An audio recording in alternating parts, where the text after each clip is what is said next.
کاغذی لیمو ترشادہ خاندان کا ایک بہت اہم رکن ہے۔ برصغیر پاک و ہند میں وسیع رقبہ پر اس کی کاشت ہوتی ہے۔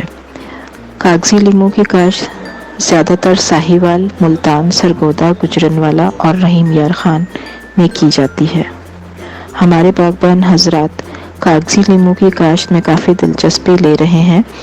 اس کی بڑی وجہ اس پھل سے حاصل ہونے والی آمدنی ہے، کیونکہ پنجاب میں یہ پھل اس وقت منڈی میں آتا ہے جب سوائے میٹھا ترشادہ خاندان کا کوئی اور پھل دستیاب نہیں ہوتا۔ غذائی لحاظ سے لیمو کافی اہمیت کا حامل ہے۔ اس میں حیاتین انزیم یعنی وٹامن سی کافی مقدار میں موجود ہوتا ہے، جو کہ انسانی صحت کے لیے بہت مفید ہے۔ آب و ہوا۔ اس کی کاشت کے لیے پاکستان کے زیادہ تر علاقوں کی آب و ہوا موزوں ہے، سوائے چند ایک علاقوں کے جہاں سخت سردی پڑتی ہے۔ اس کی کاشت صوبہ پنجاب کے علاوہ صوبہ سرحد اور سندھ کے اکثر علاقوں میں کامیابی سے کی جاتی ہے، بشرط یہ کہ آب و ہوا معتدل ہو، بلکہ کسی حد تک گرم ہو اور سردی کے موسم میں لمبے عرصے تک سخت سردی نہ پڑے۔ ترشادہ خاندان کے تمام ارکان میں یہ پودا سب سے کم سردی برداشت کرتا ہے۔ زیادہ گرم اور خشک علاقے جہاں درجہ حرارت 44 سے 46 ڈگری سینٹی گریڈ سے اوپر چلا جائے اور گرمی کی یہ پوزیشن ایک لمبے عرصے تک رہے، وہاں بھی لیمو کامیابی سے کاشت نہیں ہو سکتا۔ زمین۔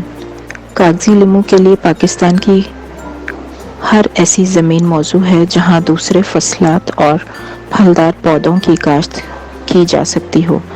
اسے زیادہ گہری زمین کی ضرورت نہیں ہوتی، کیونکہ اس کی جڑ 1 یا 1.5 میٹر سے نیچے نہیں جاتی۔ اس کی بہترین نشو و نما کے لیے زرخیز میرا زمین، جس سے کسی حد تک چونے کی ملاوٹ ہو، نہایت موزوں تصور کی جاتی ہے۔ ریتیلی اور کلراٹھی زمین میں اس کی کاشت بالکل نہیں کرنی چاہیے۔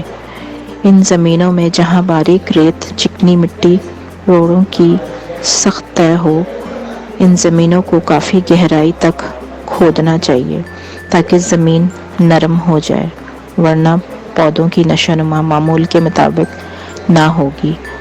اوپر والی 1 فٹ مٹی کا تجزیہ ضرور کروا لیا جائے۔ افزائش نسل۔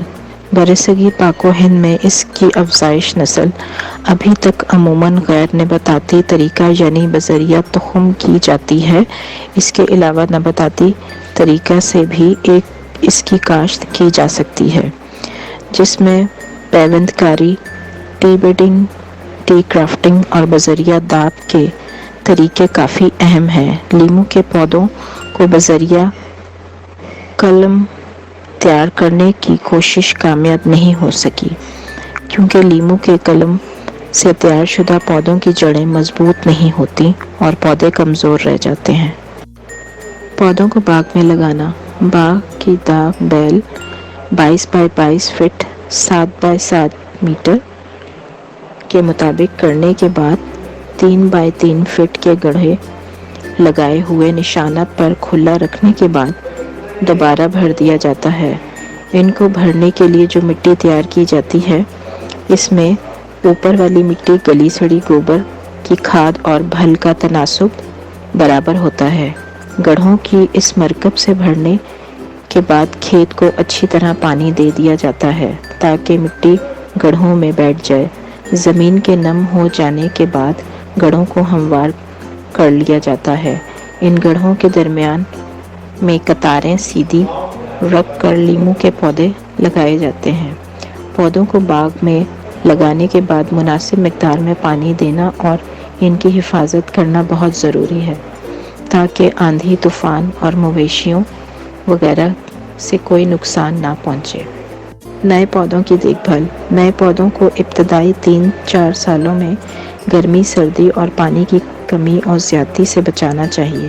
نئے پودوں کی سطح زمین 60 سے 70 سم کی اونچائی تک شاخ تراشی چاہیے یا ان کے تنوں کو بوری سے ڈھانپ دینا چاہیے۔